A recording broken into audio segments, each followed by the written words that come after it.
రజతోత్సవం జరుగుకుంటున్న ఒక కళాశాల ప్రాంగణానికి వచ్చి విద్యార్థుల్ని, తల్లిదండ్రుల్ని, అధ్యాపక సిబ్బందిని, అధ్యాపకేతర సిబ్బందిని, ఇతర ప్రముఖుల్ని ఉద్దేశించి మాట్లాడే అవకాశం కలగడం నాకు చాలా సంతోషకరమైనటువంటి విశేషం. మనిషి జీవితంలో ఆశయం అన్నది ఉండి తీరాలి. సృష్టిలో 84 లక్షల జీవరాశులు ఉన్నాయి. ఏ ఇతర ప్రాణికి కూడా లక్ష్యము ఉండవలసిన అవసరాన్ని నిర్దేశించలేదు. అన్నిటికీ ఒకటే లక్ష్యం. ఆకలి వేస్తే ఆహారాన్ని వెతుక్కోవడం, నిద్ర వస్తే క్షేమంగా పడుకునేటటువంటి ప్రదేశాన్ని చూసుకోవడం, వ్యాధి వస్తే బాధపడడం, సంతానాన్ని పొందడం, కాలం అయిపోయిన తర్వాత శరీరాన్ని విడిచిపెట్టడం తప్ప జీవితంలో ఇది సాధించాలి అని లక్ష్యం పెట్టుకోవలసిన అవసరం ఏ ఇతర ప్రాణికి ఉండదు. అలా లక్ష్యం పెట్టుకోవలసిన అవసరం ఉన్నవాడు, లక్ష్యాన్ని సాధించవలసిన వాడు మనిషి ఒక్కడే. అట్లా లక్ష్యం లేకుండా జీవితాన్ని సాగిస్తే అది అర్ధరహితంగా గాలివాలుకు ఎగిరే గాలిపటంలా ఉంటుంది. అట్లా కాకుండా ఒక లక్ష్యంతో పురోగమించినటువంటి జీవితం ఏది ఉంటుందో అది సుసంపన్నమై కాలంలో శాశ్వత స్థానమును పొంది మిగిలిన వారికి అందరికీ కూడా ఆదర్శప్రాయమవుతుంది. భారత మాజీ రాష్ట్రపతి మాన్యులు శ్రీ అబ్దుల్ కలాం గారు ఒక చోట మాట్లాడుతూ ఒక మాట అంటారు.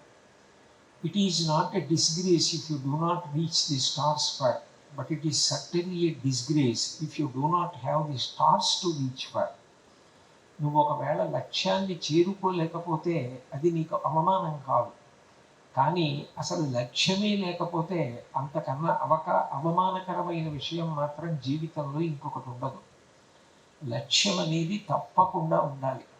అయితే లక్ష్య సాధన యందు మనిషికి క్రమశిక్షణ, వ్యక్తిత్వంలో విలువలు కూడా సంతరించుకొని ఉండాలి. లక్ష్య సాధన కొరకు ఏ మార్గంలో పడితే ఆ మార్గంలో వెళ్ళి సాధించడానికి ప్రయత్నం చేయకూడదు.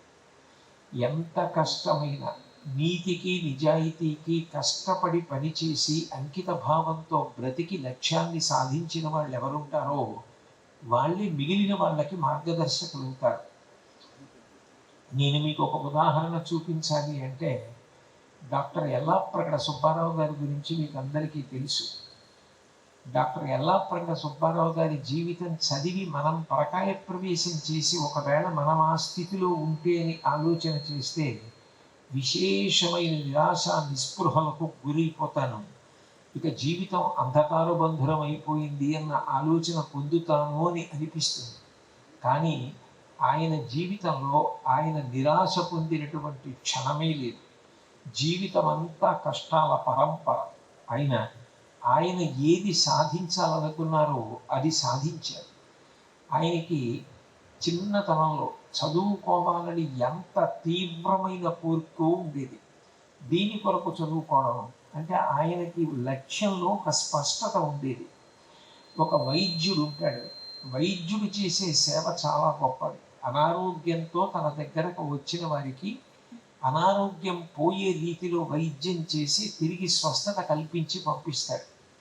కానీ అసలు అనారోగ్యం రాకుండా ఉండడానికి ఎటువంటి ఔషధాన్ని సేవించాలో అటువంటి ఔషధాన్ని తయారు చేయగలిగితే అంతకన్నా అదృష్టం ఏముంటుంది? ఒక రోగాన్ని నయం చేసినా ఎవరికి రోగం నయం చేయబడిందో ఆ వ్యక్తి శాశ్వతం కాదు.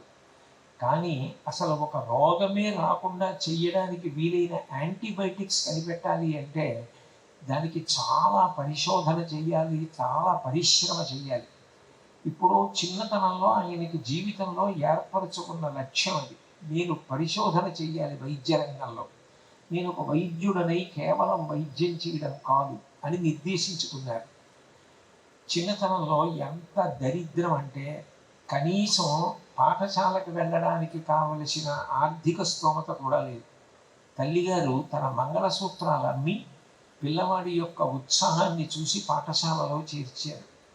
ఆ తర్వాత చదువుకుందాం అనుకునే సమయానికి అన్నగారు మరణించారు, తండ్రి మరణించారు, తమ్ముడు మరణించాడు. తల్లి ఏ విధమైన ఆశ్రయం లేకుండా పిల్లవాడిని వృద్ధిలోకి తీసుకురావలసిన పరిస్థితి వచ్చింది. అన్ని కష్టాలను ఎదురొడ్డి తన లక్ష్యం చేరుకోవాలి అన్న ఉద్దేశ్యంతో యల్లాప్రగడ సుబ్బారావు గారు వైద్య వృత్తిలోకి ప్రవేశించాలని, వైద్య పరిశోధన చెయ్యాలని ఆయన వైద్య కళాశాలలో చేరారు. నేను మీతో ముందే మనవి చేశాను, కేవలం తన ఆశయాన్ని సాధించుకోవడానికి ఎంత ఉన్నత విలువలకైనా రాజీ పడిపోయి తిలోదకాలిచ్చి సాధించినది మార్గదర్శనం చెయ్యదు, ఆదర్శవంతం కాదు. తాను ఏ విలువలను నమ్మాడో, ఏ విలువల పట్ల గౌరవాన్ని సంతరించుకున్నాడో వాటి విషయంలో రాజీ లేకుండా నిలబడగలగడం కూడా మనిషి జీవితంలో ఉండాలి. యల్లాప్రగడ సుబ్బారావు గారికి దేశం అంటే విశేషమైన భక్తి. ఆ రోజుల్లో మహాత్మా గాంధీ గారి నాయకత్వంలో సహాయ నిరాకరణోద్యమం జరుగుతోంది. యల్లాప్రగడ సుబ్బారావు గారు వైద్య కళాశాలలో ఆ పరిశోధనా కేంద్రంలో ల్యాబొరేటరీలో ఆయన ఒక పరీక్షకి హాజరు కావలసి వచ్చినప్పుడు ఆ రోజుల్లో గాంధీ గారి పిలుపుని దృష్టిలో పెట్టుకొని ఖద్దర్తో చేసినటువంటి యాప్రాన్ అంటే మీ అందరికీ తెలుసు పిల్లలకి, ఆ యాప్రాన్ వేసుకుని ఆయన ఆ ప్రయోగశాలకు వెళ్ళారు. వెళితే ఆ రోజుల్లో డాక్టర్ బ్రాడ్ఫీల్డ్ అని ఒక ఆంగ్లేయ వైద్యుడు ఆయన బోధన చేస్తుండేవారు. ఆయన యల్లాప్రగడ సుబ్బారావు గారిని పిలిచి, మీ గాంధీ వైస్ ఛాన్సలర్ అయిన తర్వాత నువ్వు ఇటువంటి ఖద్దర్ యాప్రాన్ వేసుకుందో కానీ ఇప్పుడు మెడికల్ కాలేజీ స్టిప్యులేట్ చేసిన నిబంధనల ప్రకారం లండన్ నుంచి వచ్చినటువంటి యాప్రాన్ తొడుక్కో అన్నారు. గాంధీ గారు అంటే ఎనలేని గౌరవం ఉన్న యల్లాప్రగడ సుబ్బారావు గారు మహాత్మా గాంధీ గారికి ఈ దేశపు వైస్రాయి కావలసినంత దరిద్రం పట్టదు అన్నారు. అంటే ఆయన వైస్రాయి పదవి కోసం కాదు ఈ ఉద్యమాన్ని నిర్వహించేది, కేవలం భారతదేశానికి స్వాతంత్రం రావాలని నిస్వార్థమైనటువంటి సేవ చేస్తున్నారు, ఉద్యమం చేస్తున్నారు తప్ప ఆయన ఏదో పదవి కోసం చేస్తున్నది కాదు అన్నది యల్లాప్రగడ సుబ్బారావు గారి యొక్క హృదయం. దేశం మీద, గాంధీ గారి మీద ఆయనకున్న అకుంఠితమైనటువంటి భక్తి రీత్యా ఆయన అట్లా మాట్లాడితే డాక్టర్ బ్రాడ్ఫీల్డ్కి చాలా అసహనాన్ని కల్పించింది. యల్లాప్రగడ సుబ్బారావు గారు ఎంబీబీఎస్ అయిపోయిన తర్వాత ఆయనకి ఎంబీబీఎస్ పట్టా ఇవ్వకుండా ఆయనకి ఎల్ఎంఎస్ అని ఆ రోజుల్లో విదేశాలకు వెళ్ళి పరిశోధన చేయడానికి కానీ, వైద్య కళాశాలలో ప్రవేశించి బోధన చేయడానికి కానీ, ఇతరత్ర ఉన్నతమైన స్థితిలో అభ్యాసం చేయడానికి కానీ అవకాశం లేని డిగ్రీ ఒకటి కన్ఫర్ చేశారు. ఆ తర్వాత ఆయనకి 7 సంవత్సరాలు పట్టింది హార్వర్డ్ యూనివర్సిటీలో పరిశోధనల కోసం వెళ్ళడానికి. ఆ రోజులలో ఆయన దగ్గర రూపాయి కాసు కూడా లేకపోయినా అలాగే కష్టపడి కొంత అనుభవాన్ని సంపాదిస్తే మళ్ళీ చదువుకునే అవకాశం వస్తుంది, ప్రయోగాలు చేసే అవకాశం వస్తుంది, తన జీవిత లక్ష్యాన్ని తాను చేరుకోవచ్చని ఎన్ని కష్టాలో పడ్డారు. ఆయన జీవిత చరిత్ర చదివితే ఆశ్చర్యం కలుగుతుంది. అంత గొప్ప డాక్టర్ కావలసిన వ్యక్తి పరిశోధనలు చెయ్యాలి అన్న ఏకైక కోరికతో తినడానికి డబ్బు సంపాదించుకోవడానికి, కాలేజీ పుస్తకాలు కొనుక్కోవడానికి హాస్పిటల్లో బెడ్ ప్యాన్స్ కడిగేవారు. రోగులు మలమూత్ర విసర్జన చేసినటువంటి పరికరాలు ఏముంటాయో వాటిని ప్రతిరోజు కడిగి డబ్బు సంపాదించుకునేవారు. ఏది చేశామన్నది కాదు, ఎంత నిజాయితీతో చేసి మన లక్ష్యాన్ని మనం సాధించుకున్నామన్నది విలువలతో కూడుకున్న జీవనం. అంతేకాని లక్ష్యాన్ని సాధించాను కానీ నేను లక్ష్యాన్ని సాధించడానికి పాటించిన విధి విధానాలు ఆదర్శవంతం కానప్పుడు అవి తన కుటుంబంలో వచ్చిన వారసులకే స్ఫూర్తిదాయకం కావు. మా తాత ఎట్లా సంపాదించాడో నాకు తెలుసు, మా నాన్న ఎట్లా సంపాదించాడో నాకు తెలుసు అన్నప్పుడు పెద్దవాళ్ళు అయిన తర్వాత కుటుంబ సభ్యులే కర్తవ్యతానిష్టని కోల్పోయి వ్యసనాలకి లోనవుతారు. అట్లా కాకుండా చాలా కష్టపడి తాత సంపాదించాడు, చాలా కష్టపడి తండ్రి సంపాదించాడు, ఎప్పుడు ఎక్కడ విలువలను తాకట్టు పెట్టలేదు, ఎక్కడ ఏ నీతి తప్పలేదు అన్నప్పుడు కేవలం సంపదకి వారసత్వం కాదు, ఆ విలువలకు కూడా కుటుంబ సభ్యులు వారసత్వం పొందుతారు. యల్లాప్రగడ సుబ్బారావు గారు అంత కష్టపడి సంపాదించిన డబ్బుతో 7 సంవత్సరాలు బయట పనిచేసి హార్వర్డ్ విశ్వవిద్యాలయంలో ఆ రోజుల్లో పరిశోధనలు చేయడానికి అనుమతి పొందారు. ఆయన తెలివితేటలతో ఆయన తయారు చేసిన పత్రాలు అత్యుత్సాహంతో కొంతమంది తమ పేరు మీద ప్రచురించుకుంటామని అడిగితే ఎంత నిస్వార్థపరుడంటే ప్రచురించుకోమని వాళ్ళ పేరు మీద అవకాశం ఇచ్చేస్తే వాళ్ళకి ప్రపంచ స్థాయిలో గుర్తింపు వచ్చింది, అవార్డులు వచ్చాయి. తనకి రావలసిన అవార్డు ఎవరికో వచ్చింది ఆయన చింతించలేదు. ఆయనకి జీవితంలో కావలసింది ఒక్కటే, అనేక మంది రోగాల బారి పడకుండా నేను యాంటీబయాటిక్స్ కనిపెట్టాలి. దానికోసం అంత కష్టపడ్డారు. ఇవాళ యాంటీబయాటిక్స్లో అతి విస్తృతంగా వాడబడి ప్రజల యొక్క రోగాలు పోగొట్టడంలో సంజీవనిలా పనిచేసేటటువంటి టెట్రాసైక్లిన్ ఆయన కనిపెట్టినటువంటి యాంటీబయాటిక్.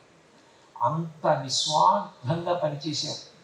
చదువుకోవడానికి డబ్బులు లేకపోతే కేవలం చదువుకోవడానికి డబ్బుల కోసం మా కాకినాడ పిల్లని పెళ్లి చేసుకున్నారు. పెళ్లి చేసుకుని నేను విదేశాలలో పరిశోధన చేసి వచ్చిన తరువాత ఈ పిల్లతో సంసారం చేస్తానని మామగారికి మాటిచ్చి చదువులో పడి కోట్ల మంది ప్రజల యొక్క జీవితాలు క్షేమంగా ఉంచాలన్న తాపత్రయంలో తాను పెళ్లి చేసుకున్నాను, తనకు భార్య ఉంది అన్న విషయమే అసలు విస్మరించారు. చిట్ట చివరికి ఆ భార్య గారిని తీసుకెళ్లారు. ఒక్క సంతానం కలిగింది. ఆ తర్వాత ఆయన జీవితం అంతా పరిశోధనలకి అంకితం చేసి ఆయనకి వచ్చేటటువంటి డబ్బు ఆయన మరణానంతరం వచ్చినది మాత్రం భార్య గారికి చెందేటట్టుగా వీలునామా వ్రాసి శరీరం వదిలిపెట్టారు. ఆయన చేసిన పరిశోధనలు ఇవాళ కోట్ల మంది బ్రతకడానికి కారణమవుతున్నాయి. అన్ని కష్టాలకి ఎదురొడ్డి జీవితంలో ఒక్క పూట కూడా రాజీ పడకుండా, ఎక్కడ విలువలకు తిలోదకాలు ఇవ్వకుండా, ఇన్ని కష్టాలు వచ్చినా నిరాశ నిస్పృహలకు నేను గురైపోయాను, నేను అనుకున్న కార్యం సాధించడంలో ఇన్ని ప్రతిబంధకాలు వచ్చాయి కాబట్టి నేను సాధించలేనని ఆయన నేలపడిపోయినటువంటి సమయం ఒక్క గంట ఆయన జీవితం మొత్తం మీద జరిగితే కనపడదు. ప్రతి క్షణం ఉత్సాహం. ఎన్ని కష్టాలు రానివ్వండి, ఎన్ని ప్రతిబంధకాలు రానివ్వండి, ఎదుర్కొన్న కొద్దీ అనుభవం వస్తుంది, దాటిన కొద్దీ అనుభవం వస్తుంది, నా మేధ సుసంపన్నమవుతుందని అంత కష్టపడ్డారు తప్ప జీవితంలో డిప్రెషన్ అన్న మాట ఎల్లాప్రగడ సుబ్బారావు గారి జీవితంలో కనపడదు.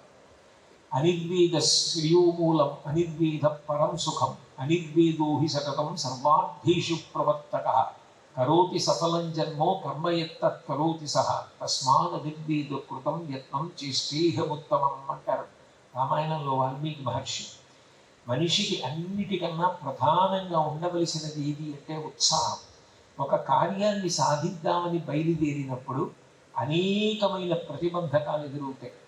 కొన్ని ఆకర్షించి మన ప్రయాణాన్ని సాగకుండా చేస్తాయి, కొన్ని భయపెట్టి నిరుత్సాహపరచి ముందుకెళ్లకుండా చేస్తాయి.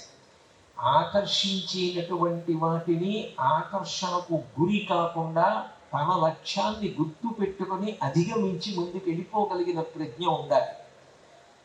ఏది భయపెట్టేది కనపడుతుందో, ఏది నిరుత్సాహపరిచేది కనపడుతుందో అటువంటి దాని వలన నిరుత్సాహమును పొందకుండా తన మేధస్సు, తన బుద్ధి, తన ప్రజ్ఞాపాఠము వలన ప్రదర్శించి ప్రతిబంధకాన్ని అధిగమించి జీవితంలో లక్ష్యాన్ని చేరుకోవాలి. రామాయణంలో సుందరకాండ చదవండి చదవండి చదవండి అంటారు. అది కేవలం చదవండి అనేటటువంటిది ఏదో అందరికీ పుణ్యం వస్తుంది అని కాదు. అందులో మనిషి బ్రతకవలసిన విధానం కనపడుతుంది. ఒక లక్ష్యాన్ని ఏర్పాటు చేసుకునే ముందు మొక్కవోని ధైర్యం ఉండాలి. ఏది ఏమైనా నేను ఈ కార్యాన్ని సాధిస్తాను. ఈ కార్యాన్ని సాధించేటప్పుడు ఖచ్చితంగా నాకు ప్రతిబంధకాలు వస్తాయి, నాకు సవాళ్ళు ఎదురవుతాయి, కానీ నేను చతికిల పడను. నేను వాటిని దాటి పెడతాను. ఒక్కొక్కసారి సన్మానాలు వస్తాయి, సత్కారాలు వస్తాయి, వాటికి నేను పొంగిపోను, వాటికి నేను కట్టుపడను, వాటిని దాటి నేను వెడతాను అని తతోమయావద్విదధీన భాషిత అని ఆ దాటి వెళ్ళేటప్పుడు ఆ మనసు అంత జవంతో ఉండాలి.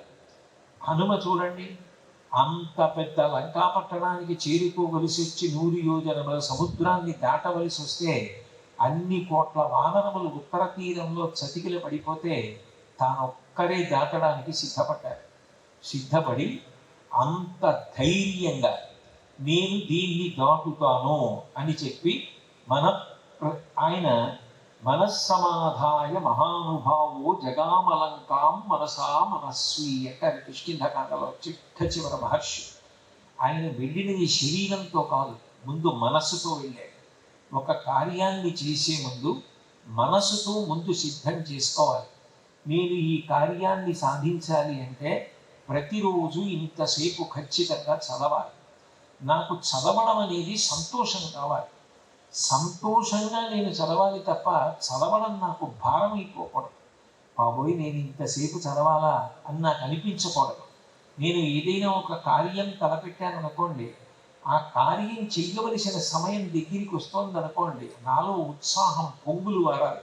నేను అనుకున్న కార్యక్రమాన్ని నిర్వర్తించే సమయం ఆసన్నమైంది. ఇప్పుడు నేను సంతోషంగా ఈ కార్యాన్ని చెయ్యాలని ఉత్సాహంతో బయలుదేరాలి. ఉత్సాహో బలవాన్ నార్యా నాస్తుత్యాహత్పరం బలం సోత్సాహస్యాస్తి లోకేష్మిన్ నకించితవి దుర్లభం అంటారు.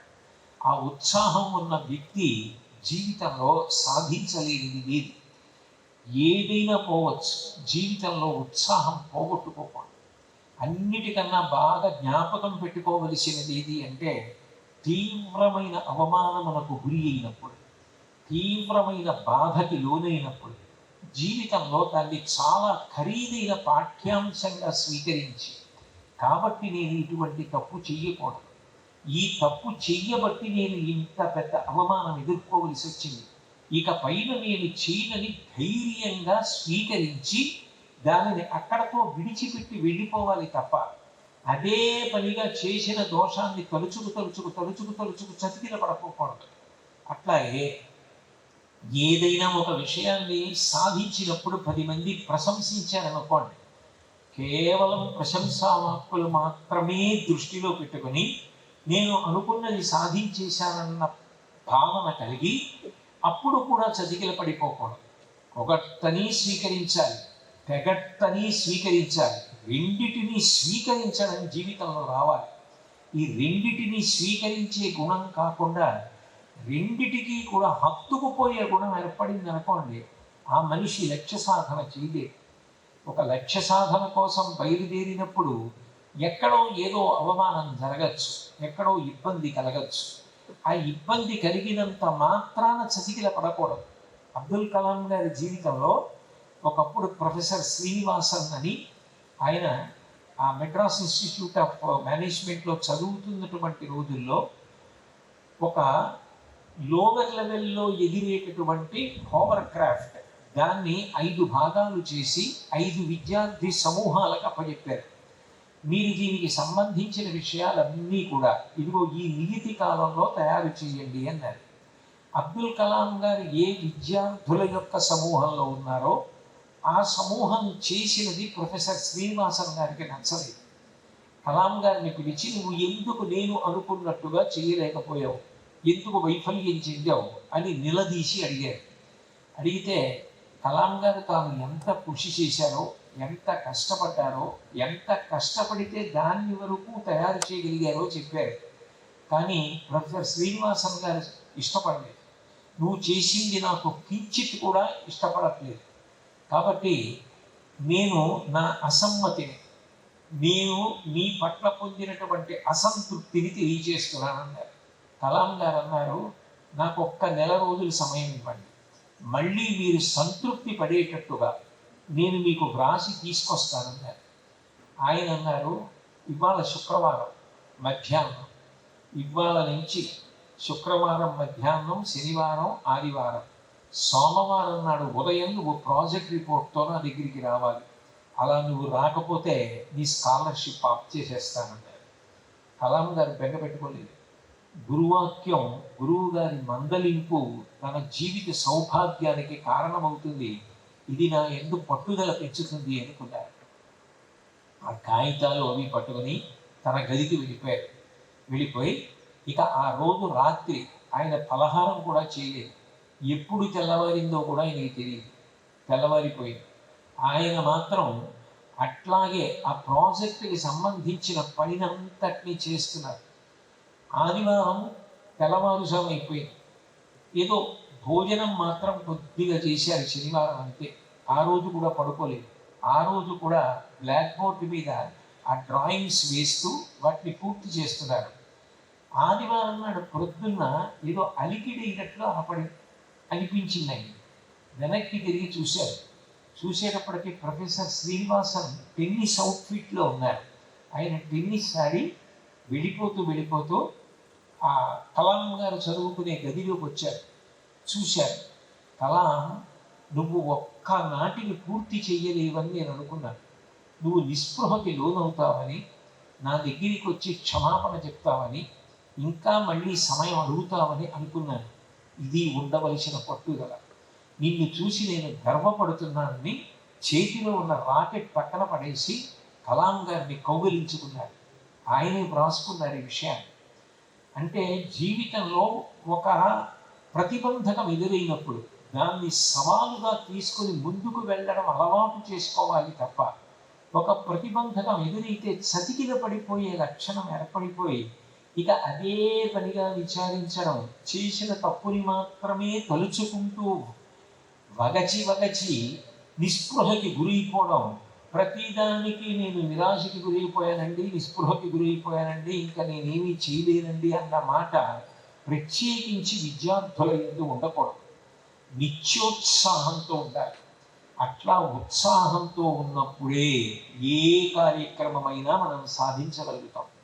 అది మీరు ఏ మహాత్ముల జీవితాన్ని పరిశీలించండి, ఇది ప్రస్ఫుటంగా కనపడుతుంది. అందుకే భర్తృహరి ఒక అద్భుతమైన తెలుగు పద్యం చేశాడు. ఆ పద్యంలో అంటాడు, ఖండితంబయ్యు భూజంబు విండిముడుచు క్షీణుడయ్యును చంద్రుండు వృద్ధి చేయుడు. లోకంలో ఒక చెట్టు పెరుగుతోంది అనుకోండి, ఒక చిన్న మొక్క పెరుగుతోంది, పెద్ద చెట్టు. మీరు ఆ చెట్టు పెద్దదైపోయిన తర్వాత దాని కొమ్మలన్నీ నరికేశారు. మొదలు ఒక 3-4 గజాలు భూమిలోంచి పైకి ఉండేటంత వరకు నరికేశారు. ఆ చెట్టు అంత చెట్టుగా పెరగడానికి దానికి 10 ఏళ్ళు పట్టింది. మీరు విద్యుత్తుతో పనిచేసే రంపం తీసుకొచ్చి ఒక గంటలో దాన్ని ముక్కలుగా నరికేశారు. దాని ముందే కళ్ళ ముందు దాని కొమ్మలు రెమ్మలు అన్నీ ముక్కలై పడిపోయాయి, ఎండిపోయాయి.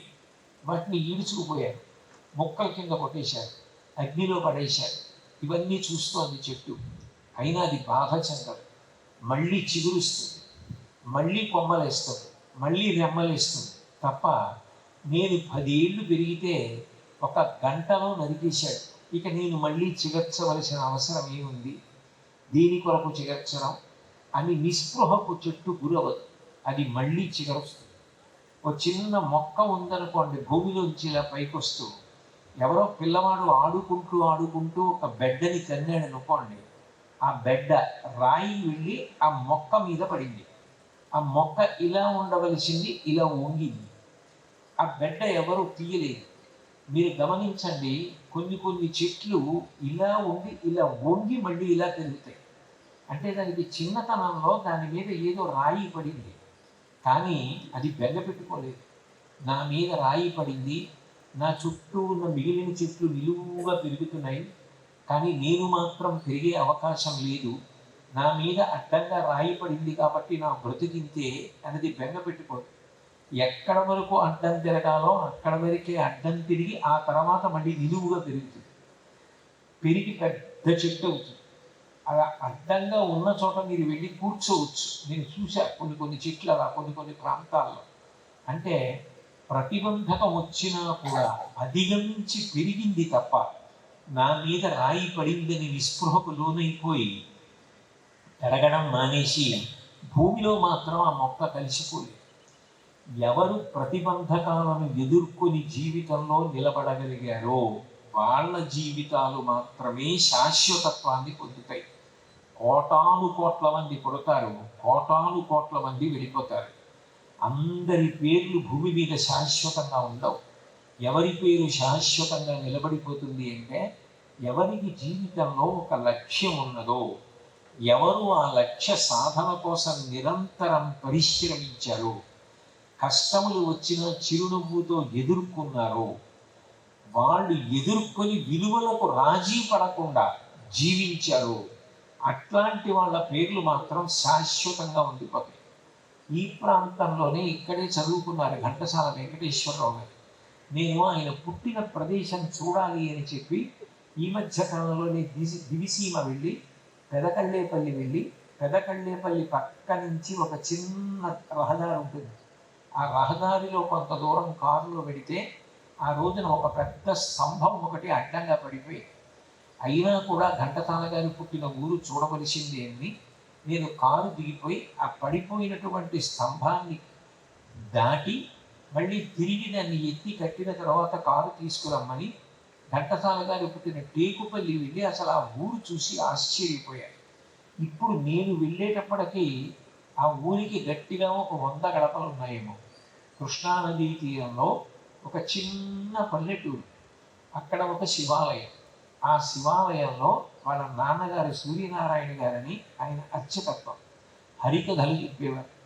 సంగీతం విన ఆయనకి ఏమీ తెలియదు. ఆయనకు ఉన్నవి ఏమిటంటే ఒంటి మీద బట్ట, దండెం మీద ఆరేసుకోవడానికి బట్ట, భార్య గారికి కూడా ఒంటి మీద చీర, ఆరేసుకోవడానికి చీర. ఆయన చిన్ని ఘంటసాల గారు గుళ్ళో నాన్నగారి దగ్గరికి వెడితే కొడుకుని కౌగిలించుకొని, రే ఎప్పటికైనా కోట్ల మందిని పాట విని ప్రశాంతత పొందే గొప్ప గాయకుడివి కావాలి, సంగీతము నీ జీవిత లక్ష్యం కావాలని చెప్పేవారు. తరచుగా ఆ మాట చెప్పడంలో ఘంటసాల గారి మనసులో అది నాటుకుపోయి, చాలా చిన్న వయస్సులో ఘంటసాల గారి ఉన్నప్పుడే అసలు ఉన్నవే బహు తక్కువ బట్టలు, అవి కూడా రాత్రి దొంగతనం చేసి ఒక దొంగ ఎత్తుకుపోయాడు. అంటే ఎంత దరిద్రం అనుభవించారో చూడండి. తండ్రి గారు చనిపోయారు, మేనమామ గారు తీసుకెళ్ళారు, పొలం పని చేయలేకపోయారు. ఎట్లాగైనా నేను మా నాన్నగారి మాట నిలబెట్టాలి, ప్రపంచవ్యాప్తంగా కోట్ల మందికి శాంతి కలిగేలా నేను పాట పాడగలగాలి, అది నా జీవిత లక్ష్యం అని ఉపనయనం చేసినప్పుడు వేలికి పెట్టిన ఉంగరం అమ్మేసి 8 రూపాయలు వస్తే 8 రూపాయలు పట్టుకుని ఆ రోజుల్లో విజయనగరంలో ద్వారం వెంకటస్వామి నాయుడు గారు సంగీత కళాశాలకి అధ్యక్షంలో ఉండి సంగీతం నేర్పడంలో అత్యంత ప్రాధాన్యత పొందినటువంటి సంగీత పాఠశాల, దానికోసమని బయలుదేరి వస్తే అప్పుడు విజయనగరంలో వేసంగి సెలవు, కళాశాల మూసి ఉంది, ఆయనకి తెలియదు. అప్పుడు బయలుదేరి మళ్ళీ పక్కన ఉన్న ఊరు వెళ్ళి అక్కడ ఆ పాట్రాయని సీతారామ శాస్త్రి గారని ఆయన దగ్గర సంగీతం నేర్చుకున్నారు. ఎంత కష్టపడి సంగీతం నేర్చుకున్నారో. తర్వాత విజయనగరం సంగీత కళాశాలలో ఆయన చదువుకోవడానికి అవకాశం వచ్చింది, కానీ తినడానికి అన్నదాన సత్రంలో స్థానం దొరకలేదు. ప్రతిరోజు కళాశాలలో చదువుకోవడం అయిపోయిన తర్వాత ఆయన గురించి నేను చదివిన ఒక పుస్తకం చదివి ఆశ్చర్యపోయాను. పిచ్చి దాహం వేసి గ్రీష్మ ఋతువులో త్రాగడానికి ఒక్క సోడా దొరికితే చాలని ఆయన దగ్గర ఒక 10 పైసలు ఉంటే ఆ 10 పైసలు పట్టుకెళ్ళి కిడ్నీ కొట్లో ఇచ్చి రంగు సోడాలను ఉండేవి ఆ రోజుల్లో, నిమ్మ సోడాలని. ఆ దాహానికి నిమ్మ సోడా ఇమ్మంటే ఆ వ్యక్తి 10 పైసలు అటు ఇటు చూసి విసిరి పారేశాడు. ఇది సత్తు 10 పైసలు, ఈ 10 పైసలకి నీకు సోడా ఇవ్వరు, ఎక్కడైనా అడుక్కో అన్నాడు. హతాశులైపోయి ఉండిపోయారు. ఆ పక్కన ఎవరో సోడా తాగుతున్న వ్యక్తి ఘంటసాల గారు మీద వేసుకున్న తువ్వాలు తీసి దాన్ని సర్ది ఇలా వేసి భుజం మీద దానికి ఇలా వస్త్రాన్ని భిక్షాటన చేయడానికి వీలుగా విప్పి చూపించి, ఇది పట్టుకొని 4 ఇళ్ల ముందుకు వెళ్ళు, భవతి భిక్షాందేహి అను, నీకు ఏ తల్లి ఏది పెడుతుందో అదే ప్రసాదంగా తిను, నీ లక్ష్యం మాత్రం వదిలిపెట్టకన్నాడు. ఘంటసాల గారు మీద ఉత్తరీయాన్ని భిక్షాపాత్రగా పట్టుకుని విజయనగరంలో సాయంకాలం వేళ 10 ఇళ్ల ముందుకు వెళ్ళి భవతి భిక్షాందేహి అని నిలబడితే వచ్చి ఒక తల్లి ఆవకాయ అన్నం వేసేది, ఒక తల్లి కూర వేసేది, ఒక తల్లి ఏదో పచ్చడి అన్నం వేసేది.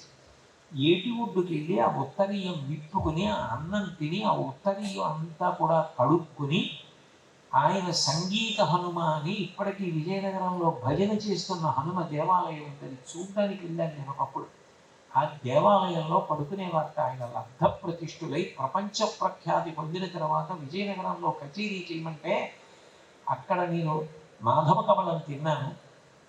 నాకు అక్కడ వేదిక పెట్టండి, అక్కడి నుంచి పాడతానని చెప్పారు. తన పేదరికాన్ని దాచుకోకుండా చెప్పారు. అన్ని కష్టాలు పడి సంగీతం నేర్చుకుని సంగీతం పాడదామని వెడితే ఆ రోజుల్లో హెచ్ఎండి రికార్డింగ్ సంస్థ అంత గొప్పది. నీ కంఠం అసలు రికార్డింగ్కి పనికిరాదు, అవతల పొమ్మన్నారు. ఆల్ ఇండియా రేడియోలో ఆ రోజుల్లో పాట్రాయని సీతారామ శాస్త్రి గారు పాడిన పాట పాడారు. సముద్రాల సీనియర్ గారి ఇంట్లో స్నానం చేసేవారు.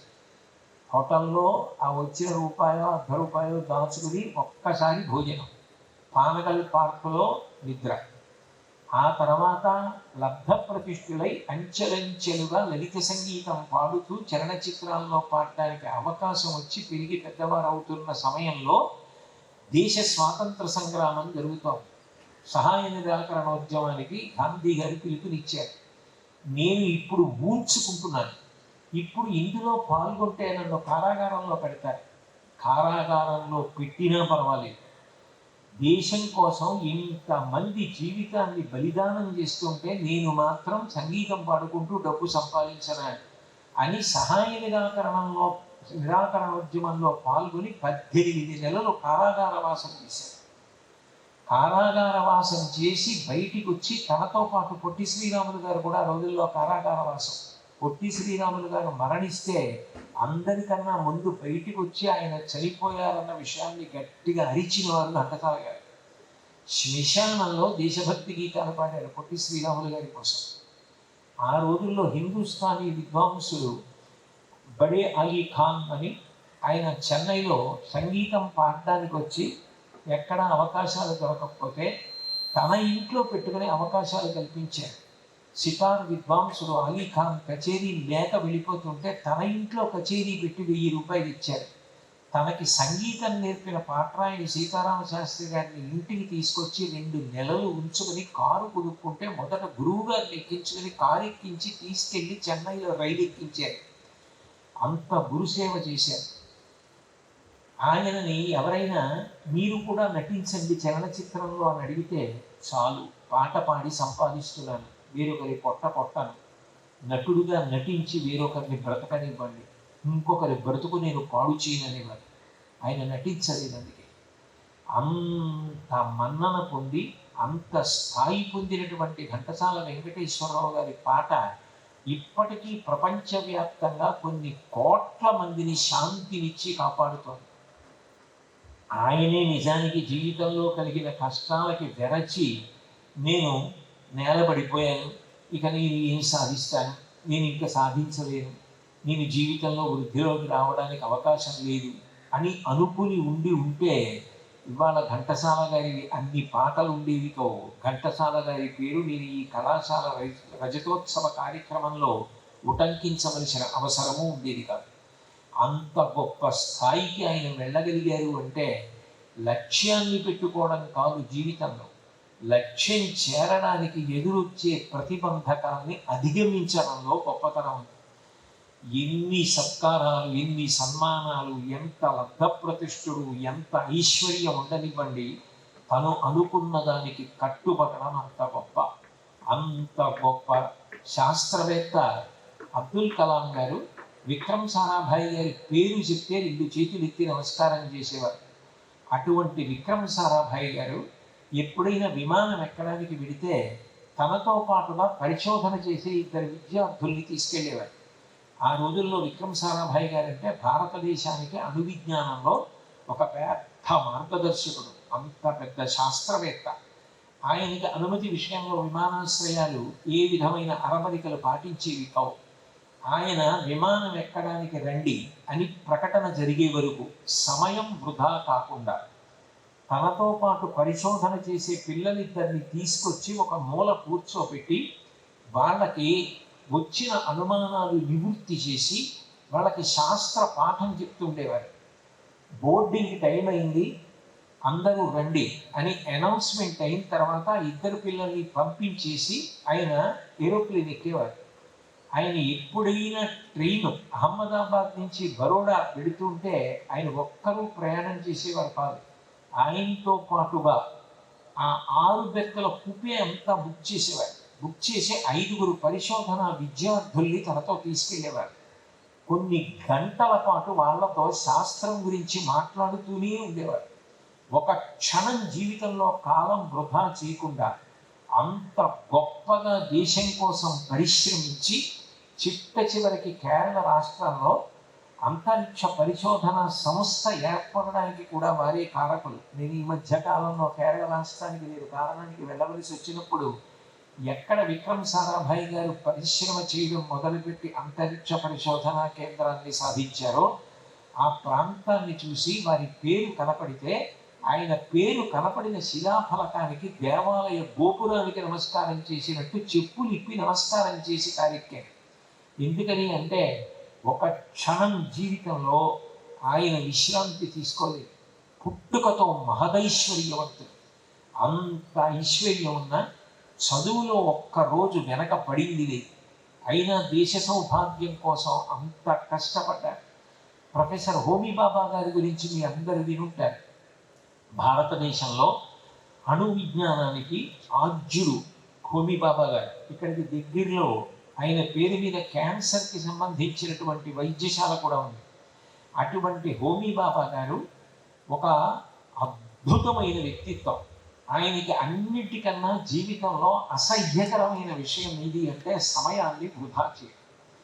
నాకు ఏమీ తోచట్లేదు అని చెప్పి ఏమీ చదవకుండా, ఏమీ వ్రాయకుండా, ఏ మంచి విషయాన్ని ప్రణాళిక చెయ్యకుండా, ఏదీ నేర్చుకోకుండా ఎన్ని రోజులైపోయినా, నెలలైపోయినా, సంవత్సరాలైపోయినా వినోదంతో సంతోషంగా గడిపేయగలిగిన వ్యక్తుల్ని చూస్తే ఆయన గొంగళి పురుగుని చూసినంత అసహించుకునేవారు.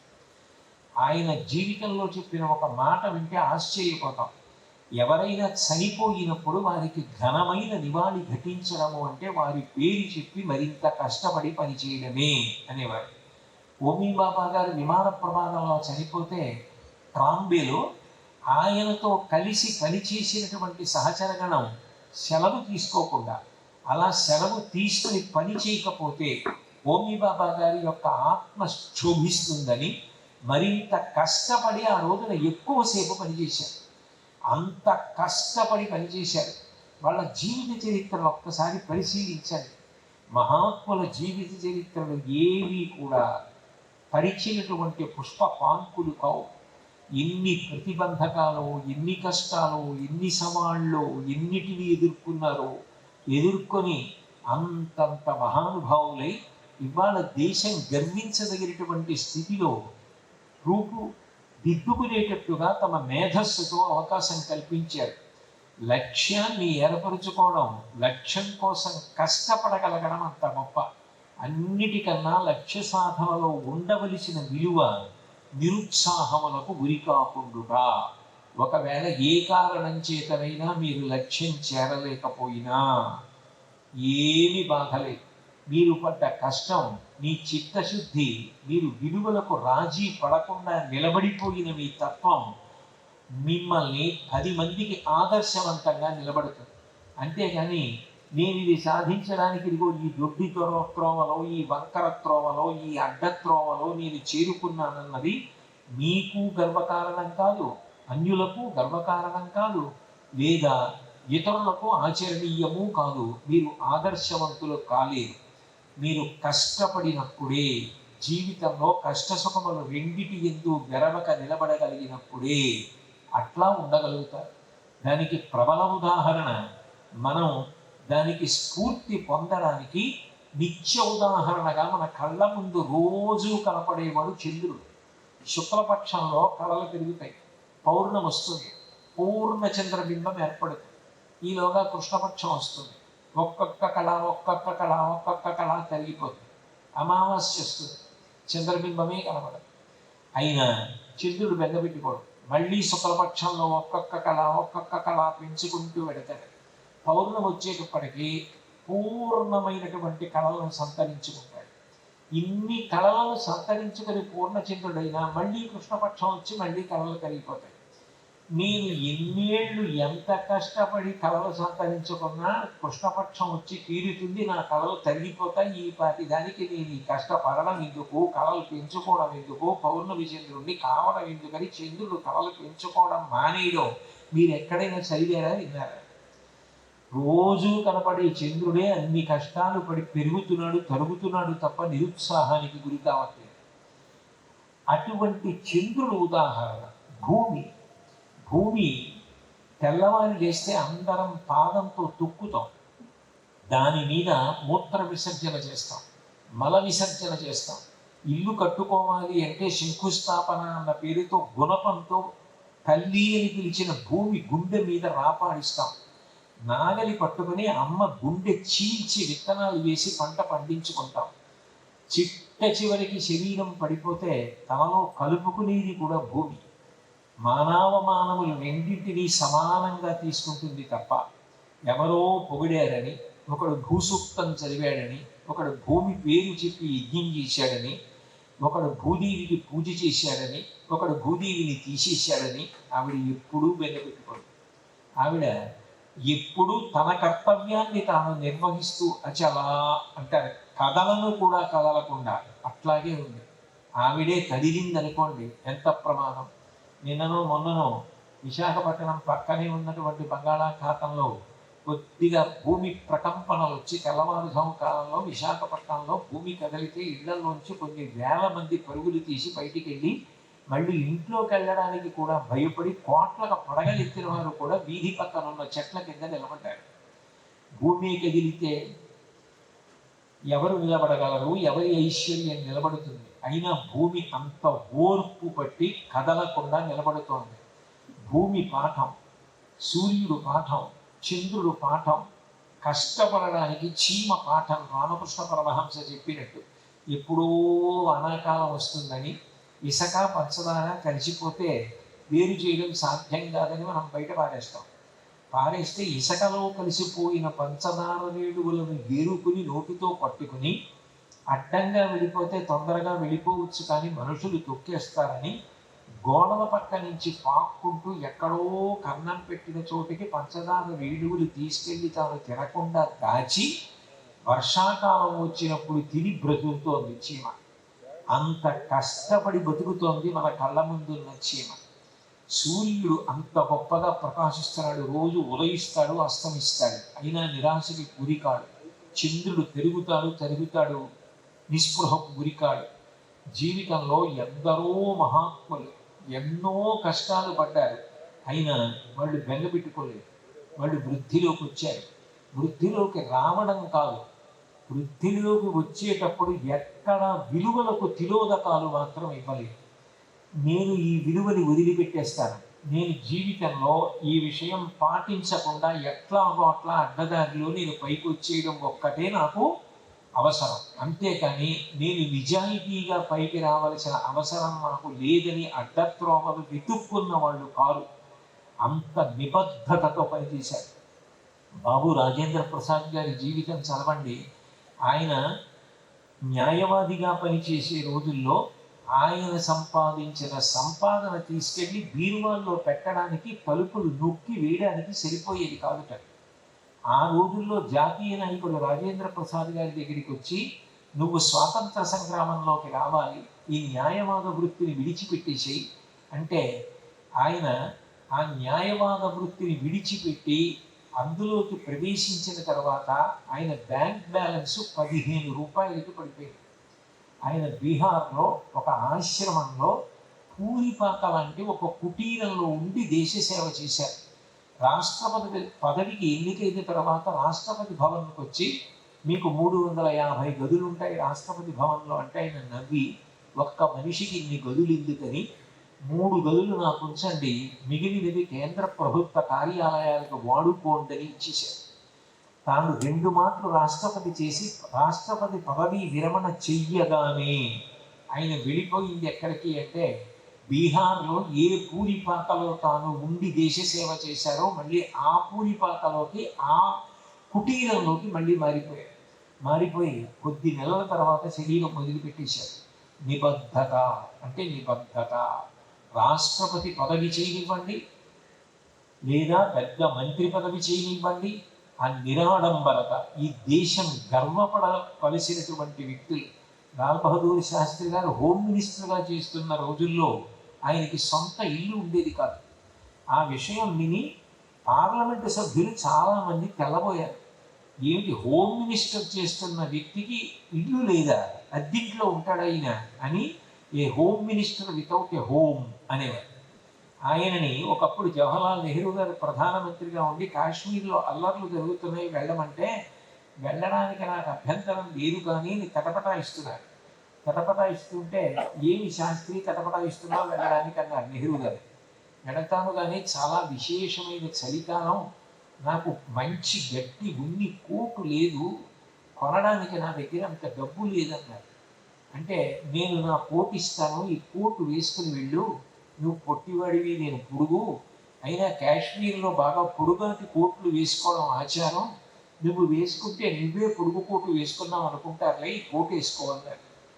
ఒక హోమ్ మినిస్టర్ చేసిన లాల్ బహదూర్ శాస్త్రి గారు కాశ్మీర్ వెళ్ళి సమస్యని చక్కపెట్టవలసి వస్తే ప్రధానమంత్రి నెహ్రూ గారి కోటు వేసుకుని కాశ్మీర్ వెళ్ళి పర్యటించి జాగ్రత్తగా ఉతికించి ఇస్త్రీ చేయించి మడత పెట్టి తెచ్చి నెహ్రూ గారికి ఇచ్చేశారు. ఆశ్చర్యం ఏంటంటే ఆయన చనిపోయేటప్పటికి ఆయన ఉన్నది ఒక్క ఫియట్ కారు. ఆ ఫియట్ కారు ఆయన బ్యాంకు లోన్ పెట్టి కొనుక్కున్నాడు. ఆ బ్యాంక్ లోన్ తీర్చలేదు.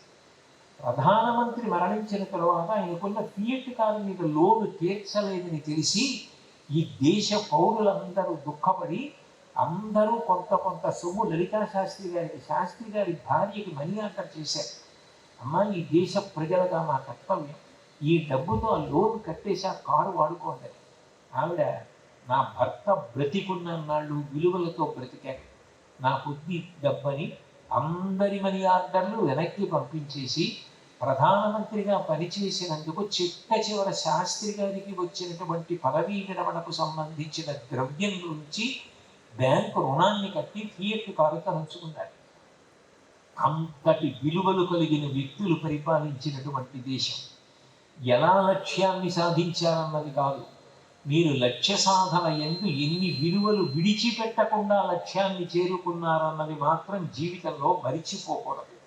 అది లక్ష్యమునకు, లక్ష్య సాధన ఎందు జీవితంలో పాటించిన విలువలు సమన్వయమైనప్పుడే ఆ జీవితం సువర్ణాక్షరాలతో లిఖింపబడి మిగిలిన వాళ్ళందరికీ మార్గదర్శనం చేస్తుంది.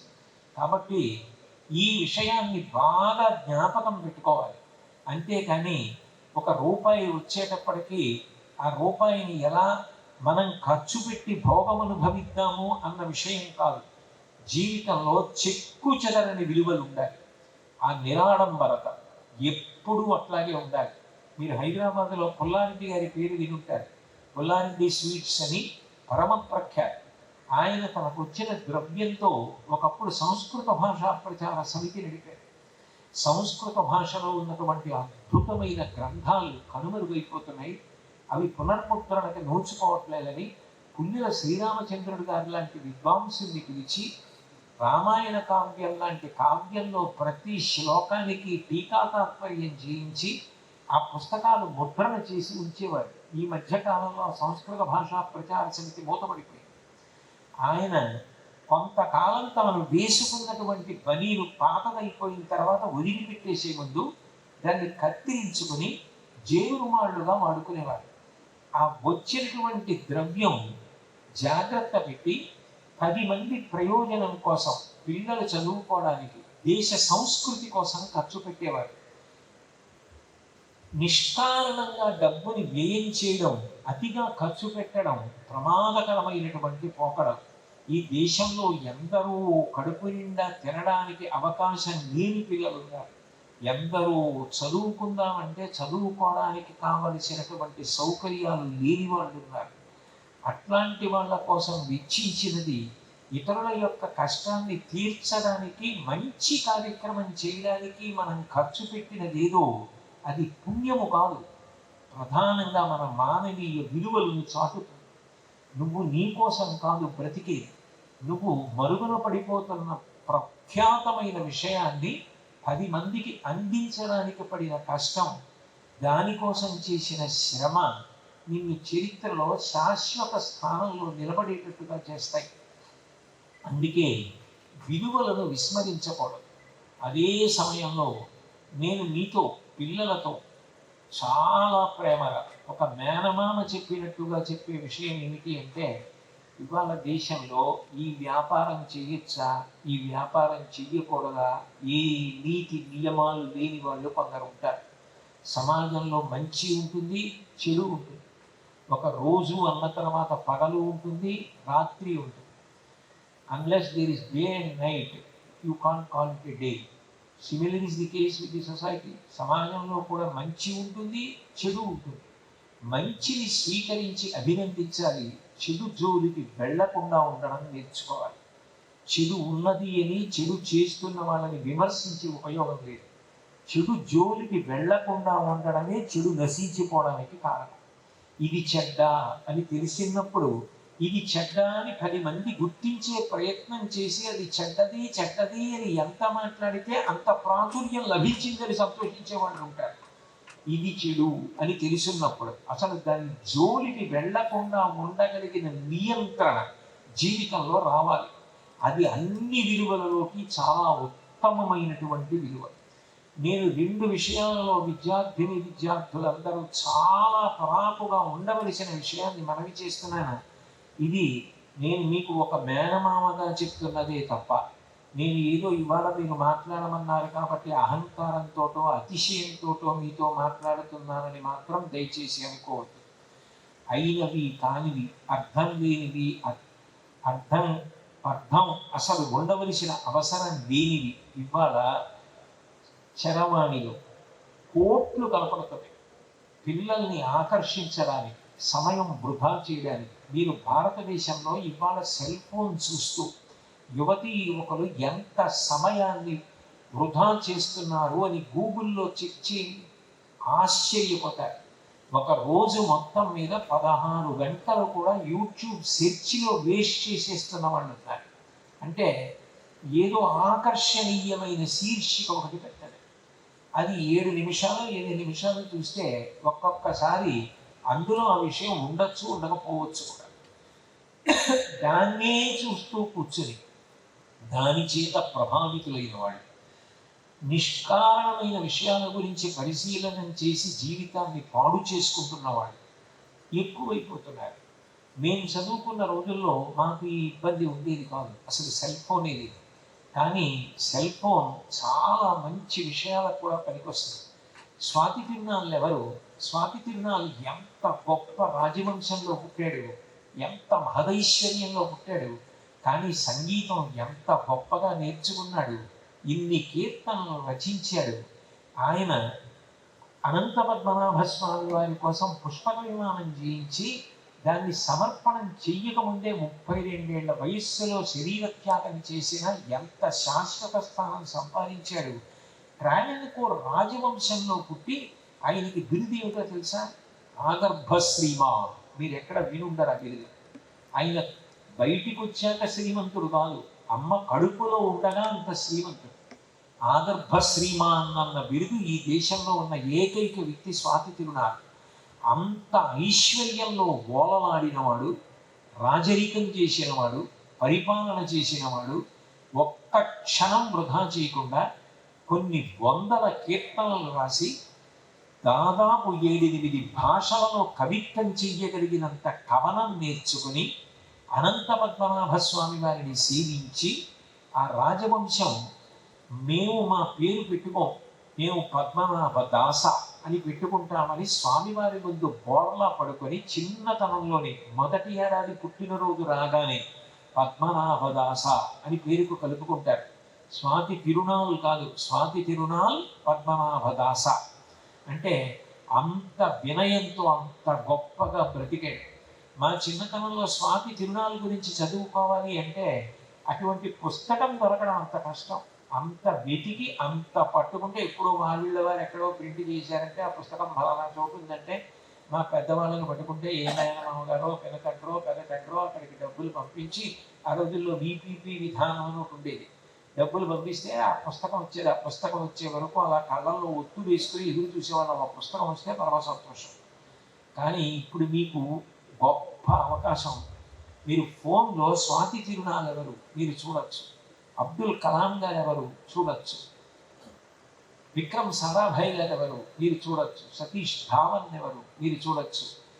అంతరిక్ష పరిశోధనా కేంద్రాలు ఎక్కడెక్కడ ఉన్నాయి, ఎవరు స్థాపించారు, ఎంత కష్టపడ్డారు. ఈ దేశంలో అంత త్యాగం చేసిన మహాపురుషులు ఎంతమంది, ఈ దేశ స్వాతంత్రం కోసం ఎంతమంది కష్టపడ్డారు. ఇప్పటికీ నిర్మల్ దగ్గర ఒక మర్రి చెట్టు ఉంటుంది, దాన్ని 1000 పుర్రెల మర్రి అంటారు. నేను ఒకసారి అది చూడటానికి వెళ్ళాను. అసలు నిజంగా ఇది ఇక్కడ ఆశ్చర్యం. 1000 మందిని భయపెట్టడం కోసమని సమాజాన్ని దేశ స్వాతంత్ర సంగ్రామంలో పాల్గొనకుండా చేయడం కోసం ఏకకాలంలో 1000 మందిని మర్రి చెట్టును ఉరితీశారు. పెద్ద ఉరి చెట్టు, పెద్ద మర్రి చెట్టుని ఉరితీసి శరీరాలు అలాగే వేలాడేటట్లుగా ఉంచేస్తే కాకులు గద్దలు చుట్టూ చేరితే అక్కడ 1000 శవాలు వేలాడుతున్నాయని చివరికి ఆ తాడు నొక్కి ఆ శరీరాలు కుళ్ళిపోయి కింద పడిపోతే 1000 పుర్రెలు భూమిలో పడిపోయాయి. కాబట్టి 1000 పుర్రెల మర్రిమాను అని పిలుస్తారు దాన్ని. అంటే అంత కష్టాలు పడి ఈ దేశానికి స్వాతంత్ర సంగ్రామంలో స్వాతంత్రాన్ని సంపాదించారు. పక్కనే విశాఖపట్నంలో దామోదరం సంజీవయ్య లా యూనివర్సిటీ అని ఉంది. అందులో ప్రొఫెసర్ సూర్యప్రకాష్ అని ఒక మహానుభావుడు ఒక పుస్తకం రాశారు, the story of the unsung martyrs of the Indian freedom struggle. అందులో ఒక చిన్న పిల్లవాడి దగ్గర నుంచి ఎంతమంది స్వాతంత్ర సంగ్రామంలో పాల్గొన్నారు, ఎంత దారుణంగా చనిపోయారో మీరు చదివితే అంతమంది కష్టానిక మనం ఇవాళ స్వాతంత్రం అనుభవిస్తున్నది. అటువంటి వాళ్ళ యొక్క త్యాగ ఫలితంగా వచ్చిన స్వతంత్ర దేశంలో మనం యథేచ్ఛగా యూట్యూబ్లు చూసి ఇట్లా జీవితాన్ని పాడు చేసుకుంటామన్న వాళ్ళందరూ మనకి ఇంత గొప్ప స్వేచ్ఛా స్వాతంత్రాన్ని తీసుకొచ్చి ఇచ్చింది అని ఆలోచన చేసినప్పుడు ఎవరికి వారికి నియంత్రణ కలుగుతుంది. కాబట్టి అటువంటి వాటి జోలికి వెళ్లకుండా, సమయం వృధా కాకుండా, ప్రత్యేకించి నేను మీకు మనవి చేసేది గంజాయి ఇట్లాంటివి ఉన్మాదం కల్పించేటటువంటి మాదక ద్రవ్యాలు, అవి పిల్లలను పాడు చేయడంలో ప్రసిద్ధం. భయంకరమైనటువంటి స్థితిని పొంది నరాల సంబంధమైనటువంటి వ్యాధులు వచ్చేసి ఇంట్లోకి వెళ్ళి మంచం మీద పడిపోయి తల్లిదండ్రులు కృంగిపోయి ఎంతో ధనం ఖర్చు పెట్టినా వాళ్ళు ఆ వ్యాధి నుంచి బయటపడక చివరికి భయంకరమైనటువంటి స్థితిలో మరణించి మిగిలిన వాళ్ళందరూ కూడా చివరికి కరోనా వచ్చినప్పుడైనా ఎవరైనా అయ్యో పక్కింటి వాళ్ళు తింటున్నారో తింటలేదు అని చెప్పి గోడ మీద కాస్త చక్కెర పొంగలో పులిహారో పులుసో పెట్టేవారు. ఒక మాదక ద్రవ్యం సేవించిన పిల్లవాడు పక్కింట్లో ఉన్నాడు అని తెలిస్తే వాడి స్నేహం పట్టకు, వాళ్ళ ఇంటికి వెళ్ళకు, వాళ్ళతో మాట్లాడకు అని ఏ పాపం చేయని తల్లిదండ్రుల్ని కూడా అంత అవమానిస్తారు. అటువంటి వాటి జోలికి వెళ్లకుండా మిమ్మల్ని మీరు నియంత్రించుకుంటూ పొగడ్తలకి లొంగిపోకుండా, పొగడ్తని ఎంతవరకు తీసుకోవాలో అంతవరకు తీసుకోవాలి. మా చిన్నతనంలో గాలి కలగడాలని ఉండేవి. ఎప్పుడైనా రైల్లో ప్రయాణం చేసేటప్పుడు ఎయిర్పిన్లోని అది చిన్న బట్టలా ఉండేది, దానికి చివరకు చిన్న తిట్టు ఉండేది. ఇప్పటి తరం వాళ్ళు ఎంతమంది చూసారో నాకు తెలియదు. దాన్ని నోట్లో పెట్టుకుని ఊదితే అది కొంచెం విస్తరిస్తుంది. దానికి మళ్ళీ ఆ బెరడా పెట్టేస్తే ఆ గాలి బయటికి వెళ్ళకుండా ఒక చిన్న కలగడా ఉంటుంది. అది ఊదుకునేటప్పుడు అందరూ ఒక్కలా ఊదుకోరు. ఒకడు బాగా ఊదుకుని రాయిగా ఇంత అయిన తర్వాత తల కింద పెట్టుకుంటాడు. వాడు కొంచెం మెత్తగా ఉండేటట్టు సమానంగా మధ్యమంగా ఊదుకుని పెట్టుకుంటాడు. ఏ స్పాండిలైటిస్ ఉన్నవాడు ఊదేనా ఊదలేదా అన్నట్టుగా ఊదుకుని తల కింద పెట్టుకుంటాడు. అది ఎంతవరకు సౌఖ్యమో అంతవరకు పెట్టుకుంటాడు తప్ప గాలి తలగడాయే సర్వస్వం అనుకోడు. తెల్లవారి లేచి దాన్ని తిత్తి తీసేసి గాలి తీసేసి ఎక్కడైనా ఉండిపోయిందేమోనని ఈ చివరి నుంచి ఆ చివరికి దాన్ని చుట్టేవారు. చుడితే లోపల ఉన్న గాలి పైకి పోయిన తర్వాత తిత్తి పెట్టేసేవారు. అప్పుడు దాన్ని తీసుకెళ్ళి పెట్లో పెట్టేసుకునేవారు ప్రయాణంలో. గాలి తలగడాన్ని ఎట్లా వాడుకుంటావో పొగట్టని కూడా అట్లాగే వాడుకోవాలి. అది పెద్దల ఆశీర్వచనం. ఇంకా ఇంకా నేను జీవితంలో వృద్ధిలోకి రావడానికి ఇది పనికి రావాలి తప్ప ఇవాళ నేను పొందిన పొగట్ట ఏదో ఇదే జీవితంలో నాకు చివరి పొగట్ట కాకూడదు. నా జీవితం అలా ఉండాలన్న ఉద్దేశ్యంతో అంత గొప్పగా బ్రతకడం అలవాటు కావాలి. ఏ పని చేస్తున్నా తపస్సులా చేయడం అలవాటు కావాలి. అప్పుడు మీరు ఏ స్థానానికి వెళ్ళండి, మీరు చేసే పని మీ వలన శోభిస్తుంది. ఆయన కూర్చున్నారు అన్న కారణం చేత గౌరవం వస్తుంది. డాక్టర్ ఐవి రావు గారని కాకినాడలో సుప్రసిద్ధ వైద్యుడు. ఆయన్ని ఒకప్పుడు డాక్టర్ ఎన్టీఆర్ హెల్త్ యూనివర్సిటీకి వైస్ ఛాన్సలర్గా వేశారు. ఆ రోజుల్లో నరసింహన్ గారు గవర్నర్గా ఉండేవారు. ఆయన టర్మ్ అయిపోయిన తర్వాత ఆయన్ని తీసేయవలసి వస్తే ఆయనకి సమానమైనటువంటి వ్యక్తి దొరకలేదని ఆయనకి ఎక్స్టెన్షన్ ఇచ్చారు. ఆయన ఆ పదవి నుంచి దిగిపోవడానికి నేను కాకినాడ వెళ్ళిపోయి మా నాన్నగారు కూర్చున్న కుర్చీలో కూర్చుని మళ్ళీ నిరుపేదలైన వాళ్ళకి వైద్యం చేయడం నాకు ఇష్టం, మీరు చేయమన్నారని ఇంతకాలం చేసి పెట్టారు, నాకు ఈ పదవి వద్దు మహాప్రభో అని వెంట పడినా కూడా నీకు ప్రత్యామ్నాయం మాకు దొరకట్లేదని చాలా కాలం ఆయన నా స్థానంలో కంటిన్యూ చేశారు. నేను చెప్పేది ఒకటే, వ్యక్తికి ప్రత్యామ్నాయం దొరకనటువంటి స్థితి ఏర్పడకూడదు. ఒక సీటుకి గౌరవం దేని వల్ల రావాలి అంటే కూర్చుని వ్యక్తి యొక్క వ్యక్తిత్వం వల్ల రావాలి. మీరు అది ఏ కుర్చీలో కూర్చోండి, మీరు బ్యాంక్ క్లర్క్ అవ్వండి, కలెక్టర్ ఆఫీసులో అసిస్టెంట్ అవ్వండి, ఆ ట్రస్ట్ వర్తీనెస్, ఇతనికి ఈ పని అప్పచెప్తే తిరుగు లేదు. ఏ పని చేస్తున్నా ఇటువంటి భర్త లభించడం నా అదృష్టం అని భార్య అనుకోవాలి, ఇటువంటి కొడుకు నా అదృష్టం అని తండ్రి అనుకోవాలి, ఇటువంటి కొడుకు నా బంగారు పంట అని తల్లి అనుకోవాలి, ఇటువంటి పిల్లవాడు నా అదృష్టం, వీడు మా ఇంట్లో పుట్టాడు, ఈయన మా అన్నదమ్ముడు అని అక్క చెల్లెళ్ళు అన్నదమ్ములు అనుకోవాలి. ఆ సందులో ఉన్నవాళ్ళు ఈయన మా సందులో ఉన్నాడని సంతోషించాలి. ఇటువంటి వాడు ఈ వీధిలో ఉన్నాడని వీధి వాళ్ళు సంతోషించాలి. నువ్వు పెరగగలిగితే నీ ఊరు సంతోషించాలి, నీ రాష్ట్రం సంతోషించాలి, నీ దేశం సంతోషించాలి, ఒకనాడు ప్రపంచమే నువ్వు పుట్టినందుకు సంతోషించాలి. అది వ్యక్తిత్వం. అటువంటి వ్యక్తిత్వాన్ని మనం ఏర్పరచుకోవడానికి విలువలు పాటించడం అన్నది మరిచిపోకూడదు. దానికి ఉన్న ఒకే ఒక మార్గం, మహాత్ములైనటువంటి వారి జీవిత చరిత్రల పుస్తకాలు మీ పెద్దవాళ్ళని బహుమానాలుగా అడిగి తెచ్చుకోండి. మీ పుట్టినరోజు అయినప్పుడు ఇన్ని బట్టలు వద్దు, మామయ్య నాకు ఒక మంచి ఆటోబయోగ్రఫీ కొనిమ్మని అడగండి. ఒక మంచి ఆటోబయోగ్రఫీ కొనుక్కుని ఆ ఆటోబయోగ్రఫీ పెట్టుకోండి. పట్టుదల అంటే ఏమిటో మీకు తెలుస్తుంది. 70 ఏళ్ళు వచ్చాక రవీంద్రనాథ్ ఠాగూర్ గారికి పెయింటింగ్ వేయాలనిపించింది. అప్పుడు పెయింటింగ్ వేయడం నేర్చుకుని 7,000 పెయింటింగ్స్ వేసారు. కవిత్వంలో ప్రవేశించి 1,50,000 పాదములు ఉన్నటువంటి కవిత్వం రాశాడు. 3 లక్షల వాక్యములతో కవిత్వం రాశాడు. విశ్వకవి శాంతినికేతన్ పెట్టాడు. మనిషికి పట్టుదల ఉండాలి. మహాత్ముల యొక్క జీవిత చరిత్రను తెచ్చుకుని ఇంట్లో పెట్టుకోండి. మీ చదువుతో పాటు అప్పుడప్పుడు రోజు ఒక్క 10 పేజీలో 8 పేజీలో చదువుతూ ఉండండి. వాళ్ళ జీవితంలో మీకు నచ్చిన సంఘటనలు మొదటి పేజీలో రాసుకోండి తెల్ల కాగితం మీద. అవి మిమ్మల్ని చెక్కుతాయి. ఒక రాతిని శిల్పి గురిపెట్టి చెక్కి దేవాలయంలో ప్రతిష్ఠించి అభిషేకించి అర్చించవలసిన మూర్తిని తయారు చేసినట్టు మిమ్మల్ని ప్రపంచమంతా గుర్తించి కీర్తించి పూజించదగిన వ్యక్తిగా పుస్తకాలు మిమ్మల్ని తీర్చిదిద్దుతాయి. కాబట్టి అటువంటి పుస్తకాలు చక్కగా కొనుక్కోండి. సమయం వృధా చేయకుండా చదువుకోండి. మీరు ఉత్సాహం చూపించాలి. కానీ మీ కళాశాల గ్రంథాలయంలో నాకు తెలిసి ఇప్పటికే ఉండి ఉంటాయి. మీరు అడిగితే ఎంతో సంతోషంగా మీకు కళాశాల యాజమాన్యం అటువంటి పుస్తకాలు ఏర్పాటు చేస్తుంది. చక్కగా మంచి పుస్తకాలు చదవండి. మంచి విద్యార్థులుగా మంచి పౌరులుగా తయారు కండి. మీరు అటువంటి ఉన్నతాశయాలతో ప్రయాణం చేసి విలువలు విడిచిపెట్టకుండా వ్యక్తిత్వ వికసనంతో భరతమాత సంతోషించే ముద్దుబిడ్డలు కావాలని, అటువంటి కీర్తి ప్రతిష్టలు మీకు కలగడానికి శారదామాత తన యొక్క పరిపూర్ణమైన అనుగ్రహ విభూతిని మీ యందు వర్షించుగాక అని ప్రార్థన చేస్తూ, ఇంత ఎండవేళ ఇంత వేడిగా ఉన్నా మీరు ఇంత ప్రేమగా ఇంత ఆసక్తిగా ఇంతమంది విద్యార్థులు తల్లిదండ్రులు అట్లాగే కూర్చుని విన్నందుకు మీ శ్రద్ధాభక్తులకు నా హృదయపూర్వకమైన కృతజ్ఞతలు తెలియచేస్తూ సెలవు తీసుకుంటున్నాను. శుభం భూయాత్.